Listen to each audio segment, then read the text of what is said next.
So far, we have discussed several problems, trivial and bit more complex, how they're solved, and then the concept, the very important concept of a problem space, solution space, search space, various terms used for that. Okay. This discussion, research in problem solving is very old. We're not going to discuss the history of that. But one small thing about, when we say that we attempt as a general purpose problem solving, like we try and attempt problems almost in a similar fashion, we call it general problem solving. But that's okay at a very high level, not deep down. You need to know details of the problem before you do the real problem solutions. One of the important things is the movement between those states. Okay, there is a way, something called some rules of thumb. Okay, you have something in the back of mind. You say it's not a good idea to try something that goes to the left because it goes in towards the western direction, and western direction, for instance, leads you nowhere. You have this information in your mind. So every time you come to a point where if west is on your left, which means the left turn, you try and avoid that in general. So these are rules of thumb called heuristics. We'll try and see more about it. One of the other problem solving approaches is called means end analysis. Means end analysis. What does it mean? It says that try and determine the difference between your goal state and your start state, your initial state and your goal state. If somehow you can have numbers representing your current state, initial state, and your final or the goal state. If you have a function that can return a value against each of these, okay, say a value of 20 of your solution and a value of 0, for instance, for your initial or start state.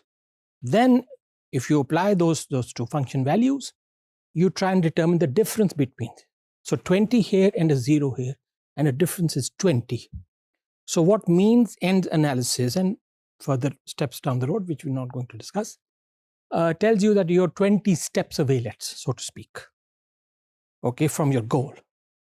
Now, those steps could be round the corner, coming in, or going straight, or taking right or left, and so forth. But that's one of the key concepts as well. Differentiation between goal and the initial state. And that's how you can determine how far away you are from your goal state. Anyway, a couple of other concepts before I come to a real couple of examples on these problem spaces. Ill-structured problems and well-structured problems. The problems that we've discussed so far fall in the category of what we call as well-structured problems, WSPs, as opposed to problems that are called ill-structured problems. Ill-structured problems, okay? Most of the problems that we come across are well-structured, meaning the problem statement is pretty straightforward, representation is pretty straightforward, movement between states, the rules, the operators are very clearly defined. There's no ambiguities, okay? So these are well-structured, and it is much easier to attempt to solve these problems. Not all of them are solvable, by the way, depending on the size of the problem. But the concept is this. Ill-structured problems, like you trying to define, let's say, design a house, okay? And when you design a house, whatever plot size you have, let's say a 10 mala or a 1 canal plot, and you have a family, everybody has their own needs, and they're all trying to justify. So you try and think of many solutions. And those solutions, I might like one, but my partners, my family, my children, and so forth, they may not agree with that. So solutions exist, but they're not acceptable to us. They may not be acceptable to me or the others. So we come to a compromise solution kind of thing. So these problems are ill-structured problems, and we're not going to discuss them. They're out of scope for this. But just to conceptualize. So what we're going to discuss, all of them are well-structured problems, also called state space problems. Let's take another example, a water jug problem. Very interesting. What is a water jug problem? Very commonly discussed in AI circles. You're given 2 jugs, okay? Both have a capacity. One can store 4 liters. The other can store 3 liters, okay? A 4-liter jug and a 3-liter jug, right? And initially they're both empty. You are required and there are no marks on those jugs. So you don't know the 1 liter mark or the 2 liter mark or the 3 liter mark on the 4 liter jug, and likewise no markings on each of these jugs. But we do know the capacities, 4 liter and the 3 liter. Now the problem is, you want to start with empty jugs and end up where the 4 liters jug has got 2 liters in it, irrespective of what's in the 3 liter jug. Okay, this can be more complicated, interesting, but we don't go in that direction. So end of the problem, the solution is that your 4 liters jug must have exactly 2 liters in it.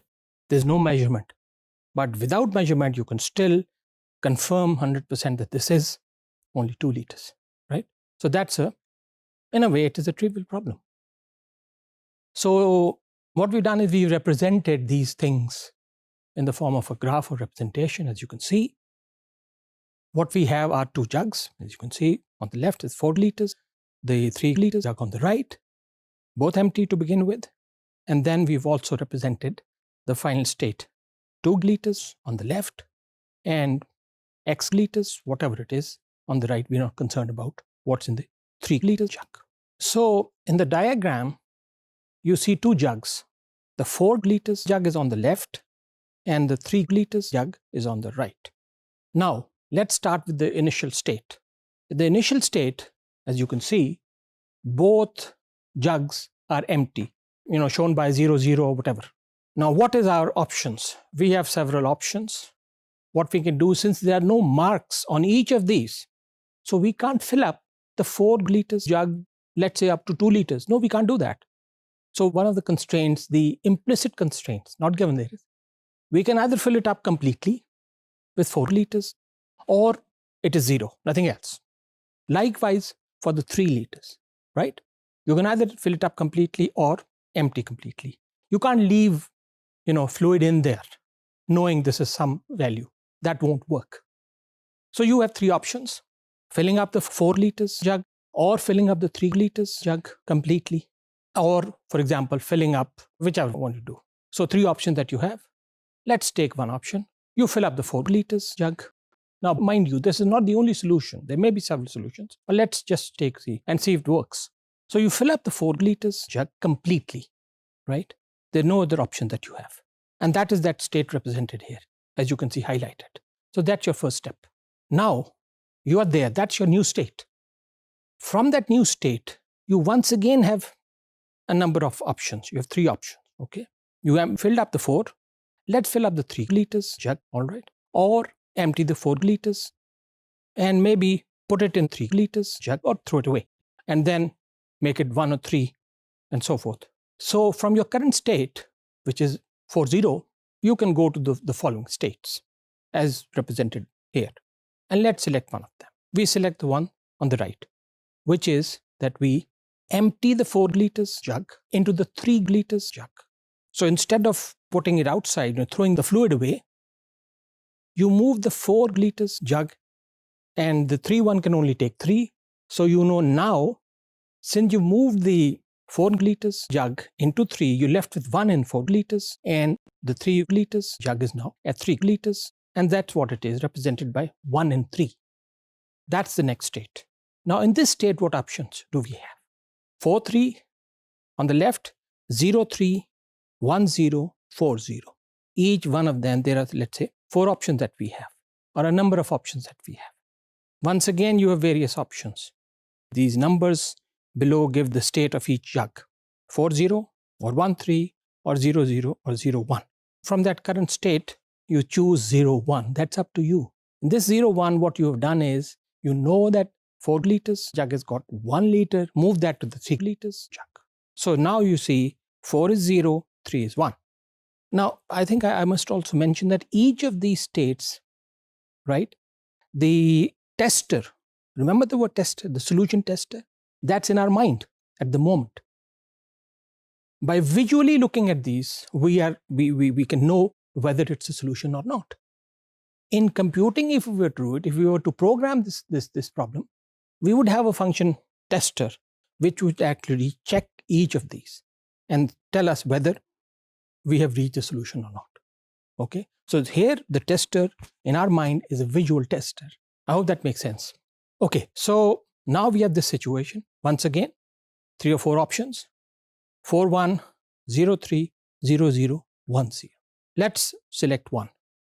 So from 01, we select 41, which is 4 liters jug. Fill it up completely and do not do anything with the 3 liters jug.